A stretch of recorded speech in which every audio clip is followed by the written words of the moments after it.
दोस्तों नमस्कार। दोस्तों, अगर आपका खाता पीपीएफ अकाउंट में है और अगले एक साल में आपका खाता मैच्योर होने वाला है, लेकिन आप चाहते हैं कि खाते की अवधि और बढ़ाई जाए, परंतु लॉकडाउन की वजह से आप ऐसा नहीं कर पा रहे हैं, तो आपके लिए अच्छी खबर है। सरकार ने पीपीएफ अकाउंट के एक्सटेंशन यानी उसकी अवधि बढ़ाए जाने के संबंध में नियम में बदलाव किए हैं। तो नियम में क्या बदलाव किए गए हैं और कैसे आपको फायदा होगा वो मैं इस एपिसोड में आपको बताऊंगा। लेकिन उससे पहले पीपीएफ अकाउंट के बारे में छोटी सी जानकारी दे देता हूं। तो पीपीएफ यानी पब्लिक प्रोविडेंट फंड, हिंदी में उसको भविष्य सार्वजनिक भविष्य निधि कहते हैं।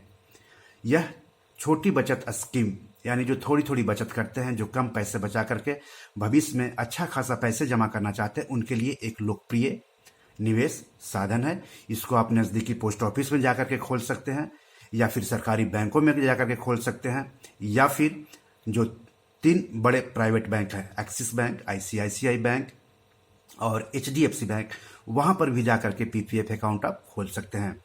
इस अकाउंट में जो लोग खाता खुलवाते हैं उनको इनकम टैक्स छूट भी मिलती है। आप 1.5 लाख तक हर साल इसमें पैसे जमा कर सकते हैं। और मैं बता दूं कि मिनिमम अमाउंट जो है हर साल जमा करना होता है पीपीएफ में। अगर आप जमा नहीं करेंगे तो आपका अकाउंट बंद हो जाएगा और फिर इसको दोबारा शुरू करवाना होगा जुर्माना भर करके, और जो बकाया राशि है वो डाल करके। अगर जुलाई, अगस्त और सितंबर 2020 के दौरान पीपीएफ अकाउंट खुलवाते हैं आप, तो मैच्योरिटी तक 7.1% ब्याज हर साल आपको मिलता रहेगा। तो चलिए अब हम बात करते हैं कि पीपीएफ अकाउंट के एक्सटेंशन के संबंध में सरकार ने क्या नया फैसला किया है और कैसे आपको उससे फायदा मिलेगा। तो कोविड-19 को देखते हुए सरकार ने लोकप्रिय स्मॉल सेविंग्स स्कीम पीपीएफ खाते के नियमों में एक बार फिर ढील दी है। इससे पहले सरकार ने अप्रैल में राहत दी थी। राहत के तहत लॉकडाउन के चलते पीपीएफ अकाउंट में वित्त वर्ष 2019-20 के लिए मिनिमम डिपॉजिट नहीं करने पर अकाउंट होल्डर्स को 30 जून 2020 तक ऐसा करने की छूट दी गई थी। साथ ही ये भी कहा गया था कि इस किस्त को देरी से भरी गई किस्त नहीं माना जाएगा और न ही कोई पेनल्टी या रिवाइवल फीस वसूल की जाएगी। इसके अलावा पीपीएफ अकाउंट को एक्सटेंड कराने के लिए भी 30 जून तक का समय दिया गया था। तो अब सरकार ने पीपीएफ अकाउंट को एक्सटेंड कराने के लिए 31 जुलाई 2020 तक का वक्त दे दिया है। यानी जो लोग पीपीएफ अकाउंट को एक्सटेंड कराना चाहते हैं, लेकिन अकाउंट की मैच्योरिटी के बाद मिलने वाला 1 साल का ग्रेस पीरियड लॉकडाउन में ही खत्म हो गया है और वो एक्सटेंशन का फॉर्म जमा नहीं कर पाए हैं, तो अब वो इस फॉर्म को 31 जुलाई 2020 तक जमा कर सकते हैं। इसका मतलब ये हो गया कि मान लीजिए कि लॉकडाउन की अवधि आप मान लीजिए 25 मार्च से लेकर के 30 जून 2020, तो अगर 25 मार्च से लेकर के 30 जून 2021 को आपका पीपीएफ अकाउंट मैच्योर होने जा रहा है और आप उसकी अवधि को बढ़ाना चाह रहे हैं, लेकिन आपको मौका नहीं मिल पा रहा है एक साल पहले यानी अभी एक्सटेंशन के संबंधित फॉर्म जमा करने में, तो अब आप 31 जुलाई 2020 तक पीपीएफ एक्सटेंशन के लिए फॉर्म जमा कर सकते हैं। ऑनलाइन जमा कर सकते हैं, आपको वहां जाने की जरूरत नहीं है।